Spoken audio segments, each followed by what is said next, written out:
At the beginning of your career, did you have a harder time taking notes, even if you did take them? Well, I did have a hard time taking notes, but not because I was being willful. It was because I just didn't know how to do the job.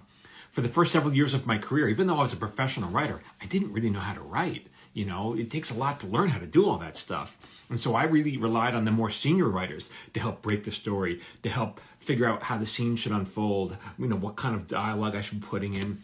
And so that's a steep learning curve. And in the beginning, my first job was to shoot me. So I was getting notes from Steve Levitan, who was the creator and showrunner of the show. And so if he had a note, I trusted him that he knew what he was talking about. And so I would do that note. And if he would pitch a line of dialogue or a joke, I put it in verbatim. You know, my job is to help realize his vision of the show. And that's how you do the job. That's how you keep the job. Later, when I finally got more confident in my skills, then I started selling pilots. At that point, I was getting notes from studio executives or producers. And that's when things get a little more tricky because they're not writers. And you may look to them like, oh, they must be experts, but they have many job responsibilities. And writing, they don't know how to do that part, you know? So they may help guide the creative direction of the show, but they're not writers. So they could leave you off the rails unintentionally.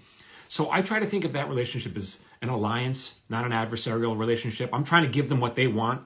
If they give a note that I don't agree with, I try to address the spirit of the note to make them happy, to keep them on board, because they're paying for it. They should have a say. Then later, when I became a showrunner, again, I'm getting notes from studio executives who may not really know how to do the job. And so you listen. It's a lot of listening. I'm trying to give them what they want.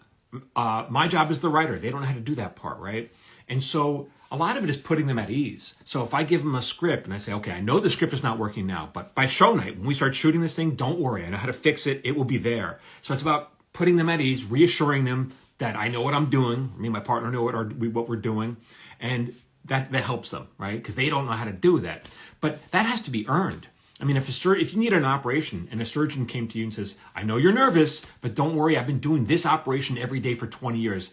I know what I'm doing. You'd be okay, right? But if a surgeon just got out of med school and said, hey, okay, this is my first day on the job, don't worry, I can make this work, you're going to worry. So it's the same thing for being a writer. That is earned. That trust has to be earned.